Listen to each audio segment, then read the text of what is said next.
سر سید کا اسلوب اور طریقہ تھا وہ فرسٹ ایئر میں پڑھ چکے ہیں، انتہائی سادہ اور سلیس تھا، لیکن آپ کی تحریریں تھوڑی سی اس سے مختلف ہیں۔ آپ کی تحریروں میں روانی پائی جاتی ہے، دلکشی پائی جاتی ہے، آپ تشبیہات اور استعارات کا استعمال آپ نے کیا ہے، ٹھیک ہے، جبکہ سر سید احمد خان نے اپنی جو تصانیف ہیں ان کو بالکل سادہ بنایا ہے۔ تو سر سید کے دبستان سے وابستہ تھے تو ہونا یہ چاہیے تھا کہ آپ ان کا اسلوب اختیار کرتے، لیکن آپ نے ان کے اسلوب اور طرز بیان کو نہ اپنایا، تھوڑا سا اس سے منفرد آپ نے کام کیا ہے۔ آپ اپنی تحریر میں تشبیہات اور استعارات کا بخوبی استعمال کرتے ہیں، علم بیان کی خوبی آپ کی تحریر میں پائی جاتی ہے۔ آپ کی عبارت کیا ہے؟ مختصر اور پرجوش ہے۔ مختصر عبارت ہوتی ہے، لیکن مختصر ہونے کا یہ مطلب نہیں ہے کہ اس کے اندر جوش نہیں ہے، پڑھنے والا اس سے اکتاتا نہیں ہے۔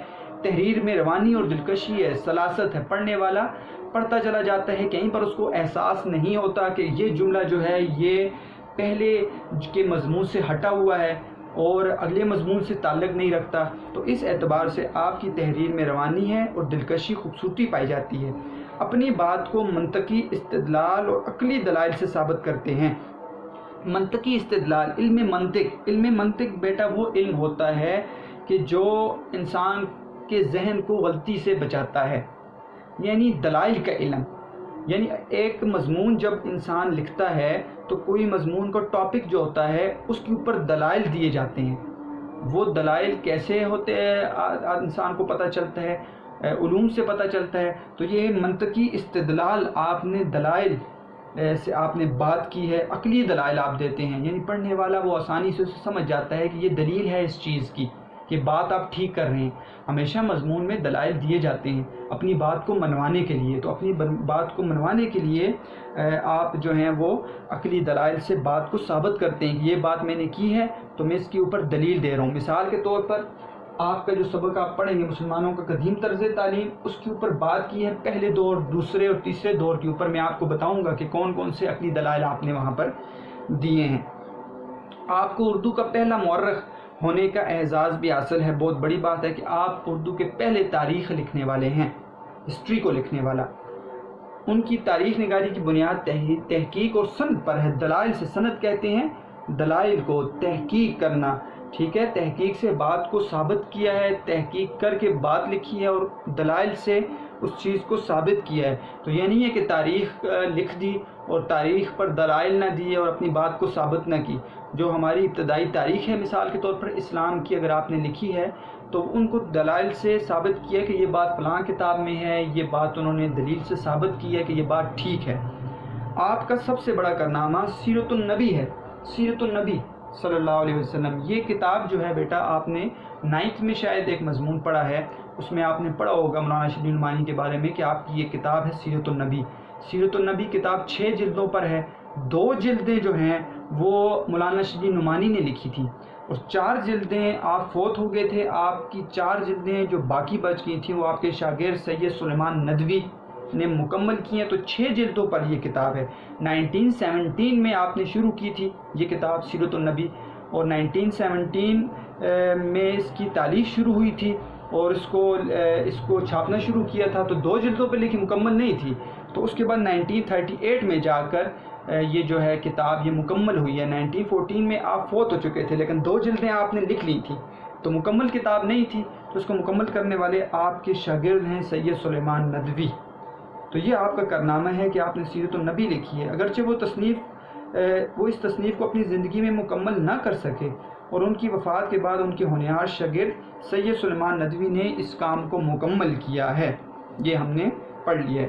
اب تصانیف میں پڑھتے ہیں کون کون سی تصانیف ہیں آپ کی۔ یہاں پر چند تصانیف لکھی گئی ہیں، باقی تصانیف یہاں پر نہیں لکھی گئی۔ سب سے پہلی تصنیف سیرت النبی 6 جلدوں کے اندر ہے۔ 2 جلدیں آپ نے لکھی، 1917 سے یہ چھاپنی شروع ہوئی اور 1938 میں مکمل ہوگی۔ 4 جلدیں سید سلیمان ندوی نے لکھی تھی، کل 6 جلدوں پر یہ کتاب ہے۔ دوسری کتاب آپ کی اپنی کتاب ہے جو ہے الفاروق۔ الفاروق کے اندر مولانا شبلی نعمانی نے حضرت عمر رضی اللہ تعالیٰ عنہ کی خلافت کا ذکر کیا ہے، آپ کی عمر کا ذکر کیا ہے، آپ کی سوانح عمری کو بیان کیا، آپ کی زندگی کو بیان کیا، آپ کی فتوحات اور آپ کے کارناموں کا ذکر کیا ہے۔ تو یہ کتاب جو ہے یہ الفاروق حضرت عمر رضی اللہ تعالیٰ عنہ کے اوپر لکھی ہے مولانا شبلی نعمانی نے۔ المامون آپ کو پتہ ہے بیٹا خلافت عباسیہ ہم بات کریں گے انشاءاللہ پہلے لیکچر کے اوپر، خلافتوں کے اوپر تھوڑی سی، تاکہ آپ کو پہلا جو سبق ہے وہ آسانی سے سمجھ آ جائے۔ خلافت عباسیہ میں ایک خلیفہ گزرے ہیں مامون الرشید، تو یہ المامون جو ہے یہ خلافت عباسیہ کے ایک خلیفہ مامون الرشید کی حیات کے اوپر لکھی گئی ہے، ان کی زندگی کے حالات کے اوپر لکھی گئی ہے۔ الغزالی، امام غزالی رحمۃ اللہ تعالیٰ علیہ کے اوپر یہ کتاب لکھی گئی ہے۔ اس کے بعد ہے النعمان جو ہیں وہ فقہ حنفی کے لکھنے والے امام ابو حنیفہ جن کے ہم پیروکار ہیں، حنفی مسلک کے لوگ امام ابو حنیفہ کے پیروکار ہیں، اس مسلک کو مانتے ہیں، تو امام ابو حنیفہ رحمۃ اللہ تعالیٰ علیہ کے اوپر یہ کتاب لکھی گئی ہے النعمان۔ اس کے بعد ہے شعر العجم۔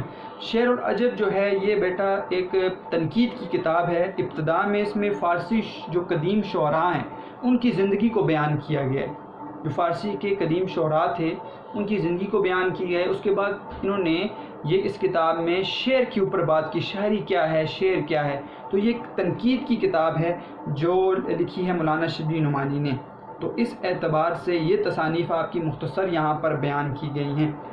تو یہ آپ کے جو پہلا صفحہ ہے اس کے اوپر مولانا شبلی نعمانی کے مختصر حالات زندگی ہیں۔ آپ نے ان چیزوں کو جو میں نے مشکل چیزیں بتائی ہیں آپ نے ان چیزوں کو اپنی کتاب کے اوپر نوٹ کرنا ہے۔ پھر بھی کوئی اگر لفظ سمجھ نہیں آیا آپ کو تو آپ مجھ سے انفرادی طور پر یہ پوچھ سکتے ہیں کہ سر اس لفظ کا مطلب کیا ہے۔ ہوم ورک میں آخر میں ایک دفعہ دوبارہ دہرا دیتا ہوں، یہ لازمی آپ نے کرنا ہے، اپنے وقت پر کرنا ہے۔ پہلا کام آپ نے کرنا ہے کہ اپنی کتاب کے اوپر مشکل الفاظ کے معنی ہائی لائٹ کرنا ہے، آپ نے ایم سی کیوز کو مشکل الفاظ کے معنی آپ نے پین سے تحریر کرنے ہیں، اس کی تصویر نکالنی ہے، اوپر نام لکھنا ہے، ایک ہوم ورک۔ دوسرا ہوم ورک آپ نے اپنی نیٹ کاپیز کے اوپر معروضی سوالات 10 لکھنے ہیں اور 7 آپشنز دینے ہیں، الف ب ج د، اور خود آپشن کو ٹھیک کر کے آپ نے 10 ایم سی کیوز بنانے ہیں نیٹ کاپیز کے اندر۔ تیسرا کام آپ کا ہے کہ آپ نے سوال لکھنا ہے، مختصر سوال میں سے مولانا شبلی نعمانی کے حالات زندگی۔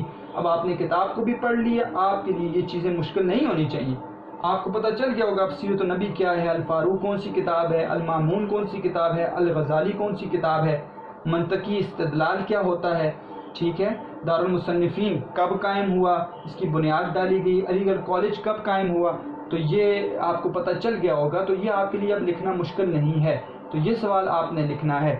اس کے علاوہ آپ ایک چیز کی پریکٹس کر چکے ہیں اپنی فرسٹ ایئر میں، ببل میپ، ٹھیک ہے، ببل میپ آپ کو پتہ ہے، آپ ببلز بنا کر پہلے صفحے کے اوپر کوئی بھی شخصیت ہے اس کو آپ ببل کے اندر اس کی مختلف جو نکات ہیں اس کو بیان کرتے ہیں، درمیان میں آپ نے مولانا شبلی نعمانی لکھنا ہے، بنول یہاں پر لکھ سکتے ہیں، شیخ حبیب اللہ، تو یہ ببل میپ جو ہے آپ نے کیا کرنا ہے، اپنی نیٹ کاپی پر بنانا ہے، یہ آپ کا کام ہے، ٹھیک ہے۔ تو مجھے یقین ہے آپ انشاءاللہ اپنے کام کو وقت پر کر کے آپ نے مجھے وہ جو ہے تصویریں نکال کر آپ نے بھیجنے ہیں۔ دیکھیں بیٹا سستی نہیں کرنی، میں نے آپ کو پہلے بھی بتا چکا ہوں کہ آپ کے لیے ایک دن نہیں ہے، سیکنڈ ایئر بہت اہم ہے، اور وہ اس لیے بھی اہم ہے کہ آپ کو پتہ ہے فرسٹ ایئر کے آپ کے پیپر نہیں ہوئے، اور سیکنڈ ایئر کے اندر پیپر جو آپ کے ہوں گے یہ جو نمبر ہیں وہی نمبر آپ کے فرسٹ ایئر میں لگیں گے۔ اگر آپ اس میں سستی کریں گے ابتدا سے،